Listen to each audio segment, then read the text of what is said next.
What up? I almost said pimps. What up, pimps? um, yeah, we're starting with what up, pimps. I think that's a good way to start. Let me go over here. This is a ramble session from your boy Churro. So first things first, you're like, John or thoroughchurro, whoever I am, what is this? What are we doing here? Well, I have come to love the long form format, like a podcast or something like that, right?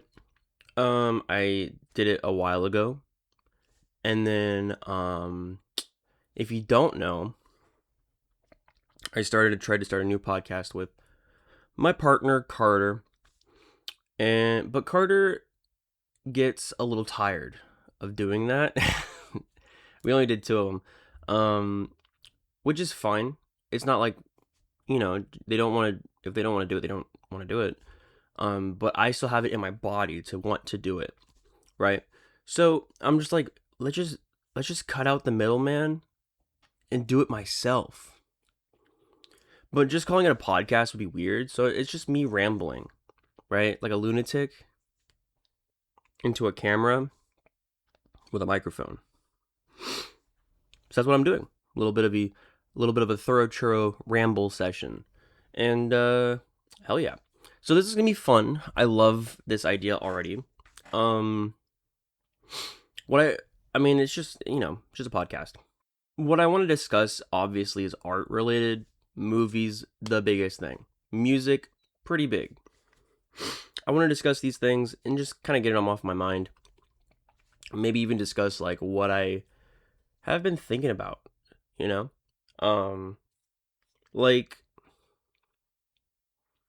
one of the things I want to talk about later, obsession. I made a review on that. I want to talk about the obsession thing. I want to talk about let's just talk about it right now. I love how obsession and backrooms blew the fuck up. It fucking blew the hell up. I went and saw Obsession not even opening night. It was before opening night. It was early access. I saw it in a Dolby theater on a Wednesday. So 2 days before it was supposed to come out. And even then, it was a fucking packed crowd. And even then, I was like, okay, this is going to be a big film. Just from, like, the turnout of the first day, I was like, okay, this is going to be gnarly. Then I watched it, realized it's the best film of the year, and was like, okay, this is going to propel careers. As I said in my video. Cut to 3 weeks later, it's made like over $100 million profit. Oh my god, profit. When I realized, I didn't know this before, but when I realized it was made for under $1 million, that blew my fucking mind. That was nuts. Like, I was like, no way. And then it made $100 million. I'm like, this is one of the biggest success stories, not only in horror, but just in film. For independent film, too. Fucking amazing. Fucking incredible. It's inspiring. And I think a lot of people have been feeling that level of inspiration, and and like one of the biggest fourth weekends ever. I love that. Because at the end of the day, what I love about it, this film, Obsession, I'm going to say it. It's an art house film. This is an indie art house film. It has humor, for sure, but it has something it's trying to say. It's experimental. It's new time creatives. This is indie, and it's catered towards people who have a love for filmmaking, a love for art. It's art house. And the fact that this film blew the fuck up makes me so fucking happy. It makes me happy. Same with Backrooms. Backrooms is a bit more commercial of a movie. Like, it's a bit more non-art house, more towards, the masses, I guess. But it's still, as I said in my review, the fact that they gave the creative freedom to a 20-year-old to make his vision, it's really inspiring. And both of these films are very successful. So that makes me feel good.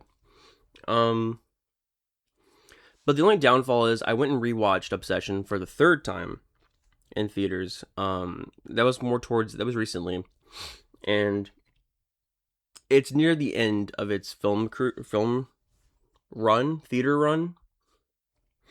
But there was still like a packed crowd. It was like almost sold out theater. But I could tell these were people that I made a joke about it actually, but I'll get to that. These are people who didn't care about movies as much as I did. These were people who just wanted to watch a scary movie. They probably heard about, oh, this Obsession movie. It's pretty nuts. Let's go see it. You know, like the fucking Tim Robinson and that one meme. But there was a lot of talking in the theater. The exit door was just a rotating door of people going in and out. A very distracting environment.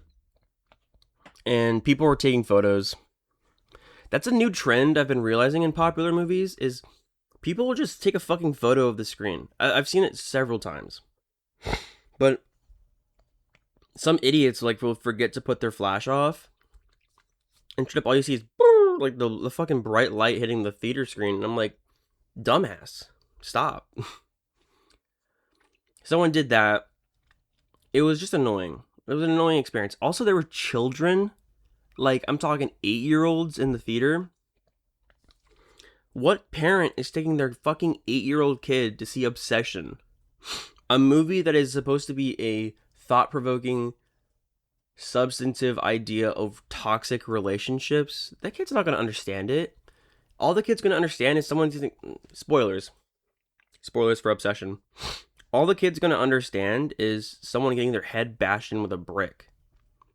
For like... And then you just see it. With their eye popped out and the teeth kind of fucked up. Why do you want a kid to see that? Why do you want your kid to experience that? Weird. Don't take your kids to see movies like that. Like, I get it, but like, as a kid, I wanted to see stuff like that. But that's like a tradition. I wanted to seek that out. Maybe the kids wanted to seek it out. I don't know. But when you're young and you try to sneak a scary movie, that's a whole different thing. That's like a rite of passage for movie people. Just taking your kid to go see that's just not cool. I don't think that's cool at all. Anyways, Ramble alert. Thoroughchurro rambles in a Ramble video? What? Anyways, I'm gonna discuss like a lot of what I learned and what me and Carter talked about for the third time, Carter's second time seeing Obsession. In my review that I kind of wish I didn't do, but it was the first day. It was my first time seeing it too. I talk about how there's a demonic entity, spoilers, that possess Nikki. And Carter was kind of combating that idea. Carter was like, this is not a demon. Even the director said this is not a demon. And I was kind of not getting it. Because in my head, I was like, what else could it be? The way Carter described it to me was so fucking interesting. And it's now my thought process. When Nikki gets the wished upon, that when they snap into a new person, that is still Nikki. It's just Nikki, but different. It's interesting. But like the thoughts when I'm like really thinking about it, I'm like, that's so much more, it's much more interesting and engaging than just it being a demon. Because it's Nikki, but just new. Carter explained it so well. I wish Carter was here. But what I gathered from this time watching was more of these ideas of when the old Nikki would come out would be during times where Nikki was intoxicated or sleepy. Because there's obviously a scene where she's like, I don't like my dreams. That scene. Because when she's dreaming, it's more like the old Nikki can come out, process things. It's fucked up. that it's almost like Nikki's in there, but in passenger seat. It's fucked up. And then obviously every time Nikki drinks or takes drugs, the old Nikki can come out. Also, there's so interesting. There's like these weird moments where Nikki goes like walks backwards or does weird things. I think genuinely, this is how I process it. Nikki does those things, like lashes out, not because she's like weird or creep, like not because it's like it's supposed to be scary. It's because Bear is just so toxic. And let me explain. Bear throughout the whole film is doing this, I want you so badly, but I also don't want you. I want Sarah now. This back and forth. Like Nikki says in the film, I don't think you love me as much as I love you. That's a genuine question, Nikki. While it's scary, that's a genuine question Nikki is asking. It's a statement that Nikki is saying. And when Bear does these things, there's like a great scene is when she starts walking in reverse. Nikki's like, do you love me? And then Bear kind of walks backwards a little bit, and he's like about to say this whole spiel, and you expect him to say, I don't love you. Because he's like, I wanted this my whole life, you know, yada, yada, yada. And you kind of expect him to say, I don't love you, but then he goes, I love you. What? It's so like mixed signals. It's fucking toxic. And of course, Nikki just starts like fucking, she doesn't know how to process it, so she just fucking resets these fucking, she goes like hard reset mode and starts walking in reverse. I think Nikki acts and lashes out the way she does in the video, in the movie, because Bear is so manipulative and a little, he like kind of like, he wants her, doesn't want her, mixed signals bullshit, you know? It really comes to the idea where, like, as I said in my original review, Bear is the monster. He's the actual villain. Nikki, I feel like it wouldn't be as intense in this film if Bear wasn't a complete crazy person. Like, not crazy person. If he wasn't a complete asshole, right? It's nuanced like that. Like, Nikki, there's one scene I was thinking about. I don't know. It's just, it shows that great, like, it shows a great idea of when you are emotionally connected to someone. Yeah, both parties can feel a little controlling, but you have to really look at it, you know? Also, I remember what I was going to say. The Hansel and Gretel conversation. Incredible. Absolutely incredible. I didn't realize how interesting and connected it really was until this time around, because in the whole Hansel and Gretel thing, it's Gretel wanting to have something with Hansel through a trauma bond, because she says, I want you like how the witch made us do things when we were younger, type thing. It's almost like Hansel and Gretel were forced to do things when they were like young because of the witch, and that caused a trauma bond with Gretel and Hansel. And also Carter made a great point where it's like, there's one part where Ian says to Bear, Nikki only saw you as a little brother. And then cut to the Hansel and Gretel thing, they're brother and sister. There's a direct correlation. Nikki is like almost in a way bonded to Bear, obviously because of the wish, but like it's like I guess she utilizes her mental, maybe it's the thing with her father. There's a bad relationship there.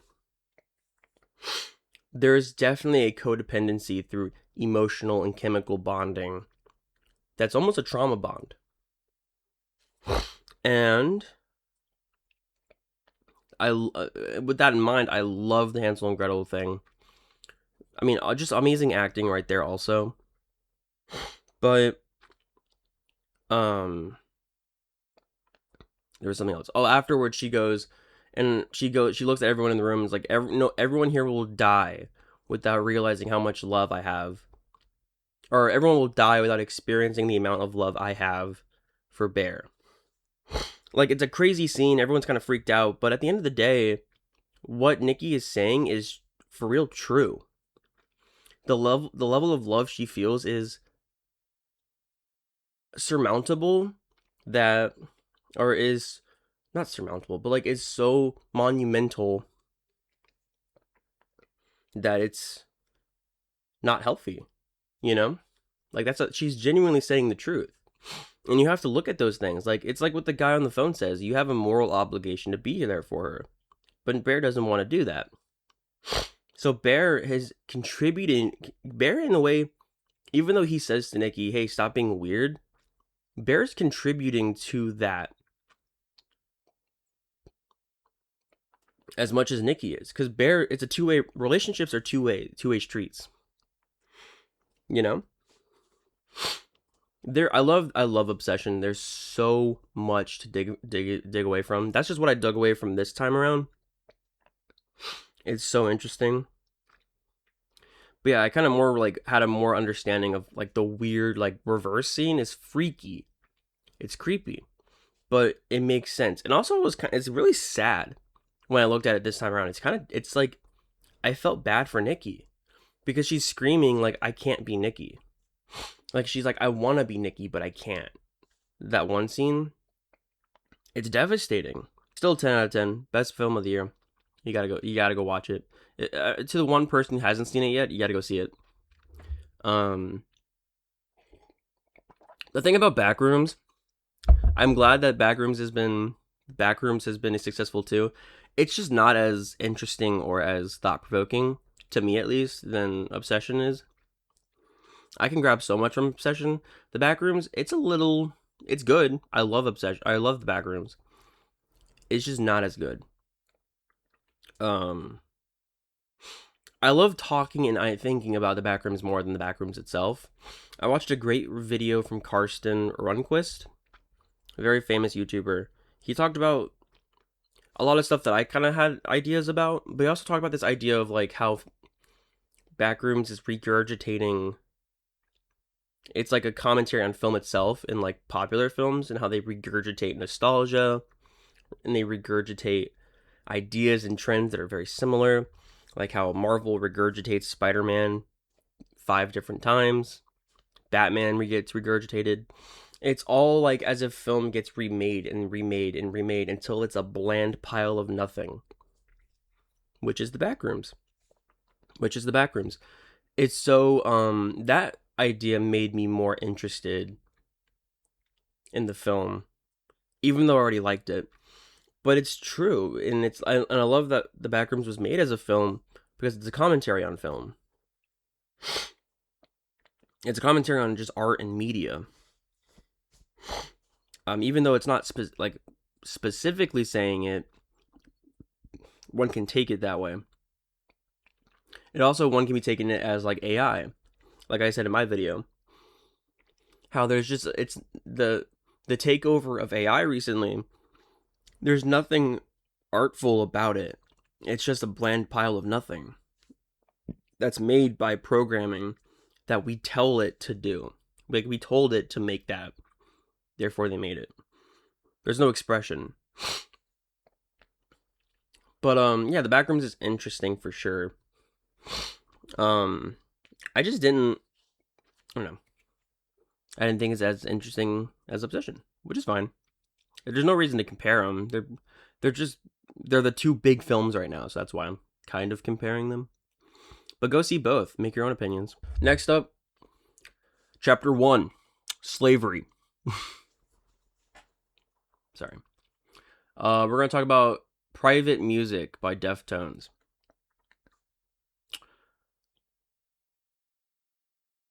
What's fascinating about me discussing music is that I'm a movie guy, I'm a narrative guy. No idea how to discuss music. I tried to make a video one time about music and about me ranking music of 2025, I think. It was terrible. I had to cut it because I had no idea what I was doing.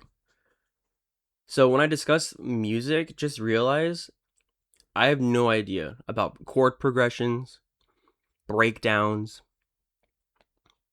like instrumentation. Like I know the words. I watch people talk about music, but I have no idea what it means. Like I know what a breakdown is. Don't know if it's good a breakdown or not. You know, I just like it because I like it. You know, so that's why I want to talk about private music first, because that's one of the biggest. That album has been one of the most, for me at least, the most re-listenable albums of like ever since it came out, like a year and a half ago, or like 2 years ago, or a year ago. I don't remember. The first album of Deftones that I fully listened to after private music, I went back and listened to Around the Fur and White Pony. Around the Fur, in terms of their older albums, Around the Fur is my favorite. Not a crazy thing to say. White Pony is a like. Wait, I'm getting ahead of myself. White Pony, I liked, but I didn't love it until later. Like I had to re-listen to it. It's an album that really like rolled on me. Around the Fur, kind of the same vibe. It had to roll on me, but it was a lot easier of a roll. It was more of like a, this is really good, but this part isn't. But I like this part. And then over time, I started liking the whole thing because, you know, White Pony was a bit harder of a sell, I feel like. But it's just it's a different album, I guess. They're trying to do different things. Private music, I just liked instantly. I hear people say ferocity a lot. And I think that's what I like about it, is the ferocity. It's how, even though this band is quite old at this point, they've made 10 albums, this album feels like they're trying to prove something. You know, even though they don't have to prove anything. And that's what I like about it. It's so ferocious, if you will. I guess passionate is another word. You can feel it. You can feel that they still care. I haven't gotten to other albums from them, like the 2010s albums. I've heard they're not that good. But to a Deftones fan, you know, like, I don't know. But all I know is the 3 albums I have listened to, I like a lot. I have listened a little bit to Adrenaline. It's good. It's definitely their first album, you can tell. And I've listened to their 2003 album, Deftones, a little bit too. And that's good. It's just a bit more forgettable. There's nothing that hooks. It's just consistently good.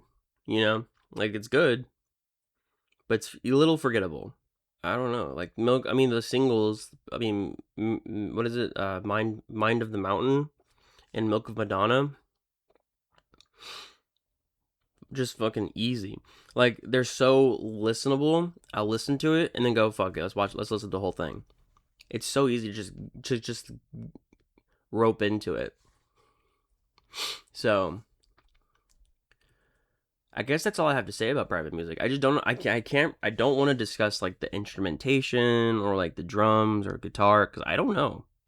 That's not my mindset.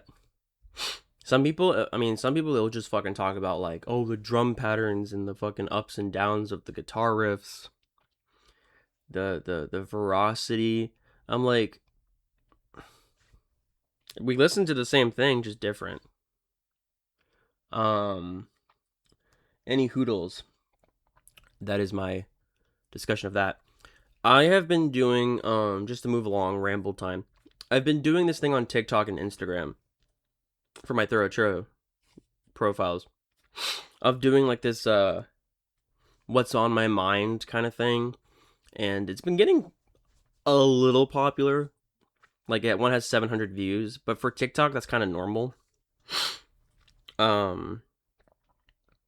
It's about my first one that was really on my mind. It's been on my mind genuinely for a while. Paterson, from 2016, directed by Jim Jarmusch, starring Adam Driver as the main character. He's Paterson. I want to talk about that because I rewatched it recently.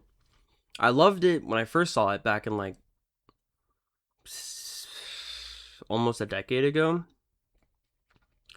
Rewatched it for the second. Rewatched it for the first time. First rewatch. I loved it just as much. It's like, it's it's awesome. It really obviously, now that I'm more aware and a parent of films, back in like 2019, I didn't know nearly as much. But Patterson is definitely inspired by this not indie, but like this art house film, Gene Dealman. If you're a big film buff, you probably know Gene Dealman. It's just a film that's quite long. It's 3 hours of a person just cleaning their house. They're cleaning their house. They're going to the store. They talk with their son. That's it. It's very similar to that, but I think Paterson is a film that is more polished than Gene Dealman. As Gene Dealman, it was playing with the concepts. Paterson knew how to utilize the concepts into an interesting narrative.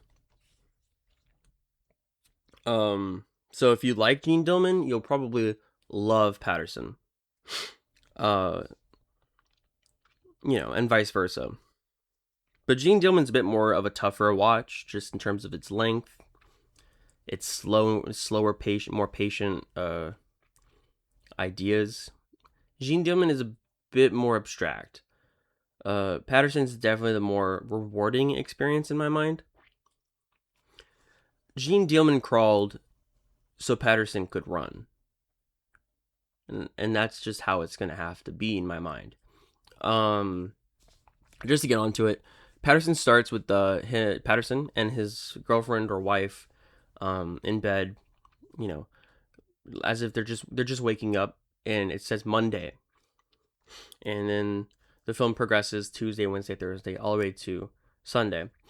And it just shows Paterson's life as he's a bus driver, as he creates poetry, and it shows him with his wife, how they interact. And it's beautiful. The whole thing is so beautiful, detailed, intimate. Something that a film will cut out, the movie will keep, Like him eating cereal. That's a big part of the film. Him just driving his bus, that's his job. Him going to the bar after work, he does that as a routine. This guy is very routine driven, Paterson. And I just love how he treats his wife. That's one of the biggest things I really took away. He treats his wife, even though you can tell through his face, he is bothered by things. Spoilers, I guess, for Paterson. But in his face, he's bothered by things. However, he doesn't, let it out. And, which is a kind of a bad thing, right? Like, he doesn't let it out in terms of, wait a minute. Okay, that makes sense. Sorry. He doesn't let it out in, negative ways. I mean, that's a whole different topic to go on, but he doesn't get mad at people or express his anger in certain ways. A big part of the movie is he's a poet. He writes in his poet book. He's a bit shy. His wife wants him to publish his book of poetry, or at least make copies of it. And he's like, oh, I don't know. He's nervous because it obviously means a lot to him, but he's nervous to present it, which I think a lot of people feel that way. And then one day they go out to a movie, they come back, and the dog, love that dog, Marvin, amazing dog. The dog's a bit of an asshole though. He rips up Paterson's notebook of poems. And he just kind of becomes discouraged. And he's like, no, I'm not a poet, I'm talking at the end. But what was I trying to say about that concept? Oh, he doesn't let things bother him and it affect people. Also, the wife, I don't remember her name. She was like, Marvin, the dog, he's going to go in the garage now. But in the next day, Paterson just lets him out of the garage. They're chilling by themselves. He looks at Marvin and goes, I don't like you, Marvin. It's just funny. But regardless, he let him out of the garage because why have a living thing get hurt or be, belittled in some way, over your feelings? And I love that. Like, yeah, someone wronged me, but do I want to wrong them? And I love that. Like, being the bigger person. Paterson is someone I really look up to. Like, in terms of just what I want to be as a person. Obviously I want to express my express my feelings a bit more than Paterson.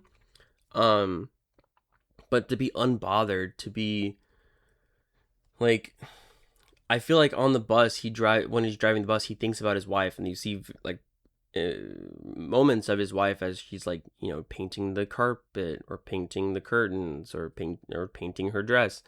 I feel like Paterson's just thinking about that. And he looks at his watch, the watch kind of goes faster. It's explaining like he just loves the people he's around. Like he genuinely loves his wife. It's beautiful.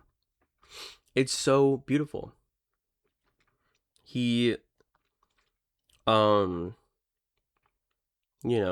he does also, I noticed like he does work, like he does hard work being a bus driver, and he wants to do poetry, but he doesn't. He kind of does something a bit more familiar, more sturdy of a job. And but his wife, someone who wants to be more of an outgoing, creative individual. She wants to make a cupcake business. She wants to be a singer. All these things. She has her own style. Paterson just like loves that. He wants to see her thrive. He wants to see her succeed. And I think that's so fucking beautiful. But with that in mind, the wife, she's like, you need to publish your books. Like, she's trying to push Paterson to want to do what they need. Like, art is beautiful, obviously, by itself, but to express the art is what makes it really art. And there's a lot to that. That being said, the music in the film, the cinematography and framing of each shot, it's so fucking good. And that's what I think what makes this movie work, is that because it's a very slow film, nothing really happens, but it's shot to perfection. Just of the bus. It shows a reflection of the bus. It shows the bus windshield. It's just shot beautifully. It's a movie that, with its subject matter, it does it so perfectly and to a point where it's not boring. You might look at it and go, this may be a boring film because nothing happens. It doesn't feel boring to me. Yeah, it shows him driving a bus for 5 days. He gets Saturday, Sunday off. That's life. But like, it's fascinating because it's like there's beautiful, artful moments of like during in between things. He's like discussing someone about poetry, or he's taking a moment to look at the water and a waterfall. It's so great. And obviously, I mean, to think about the themes of the film, he's Paterson. He lives in the town Paterson. He represents the people. I mean, obviously, this film is trying to say he is a representation of all the people in this world that have these artful feelings, they want to express their feelings of art and have levels of expression, but they kind of are nervous, or they are just trying to get by, and I mean, everyone can relate to that, Also, I love that there's levels of differences between the wife and and Paterson. Paterson's a very routine guy. The wife is very much let's do new things every day kind of person. And the fact that they still love each other, and it's so like, it's just beautiful. It's a fucking beautiful film. You gotta go see it. It's on Amazon for free. but you're gonna get ads, which fucking sucks. There's a Blu-ray of it though. I don't think I own the Blu-ray. Yeah. Paterson gets a 9 out of 10. I fucking love it. What else I gotta say about it? There's a level of twins. There's a bunch of twins in the film. I discussed that with Carter because Carter watched it with me. Carter said it's because the wife had a dream about twins, and because he loves his wife so much, he starts to notice things that his wife says, kind of thing, which is a very in line with the themes of the film, I feel like. Yeah. It's such a beautiful movie. It's a movie that I can see myself rewatching a few times in the future. Love it. Absolutely loved it. Yeah, but I love the trend of doing, and it all started because I wanted to see it again. It's been on my mind, but I did the review, or I did the little TikTok thing where I made a little movies on my mind kind of thing. Made me want to watch it, which is great. And I'm glad I did. I have a podcast with Carter. I talked about that a little bit.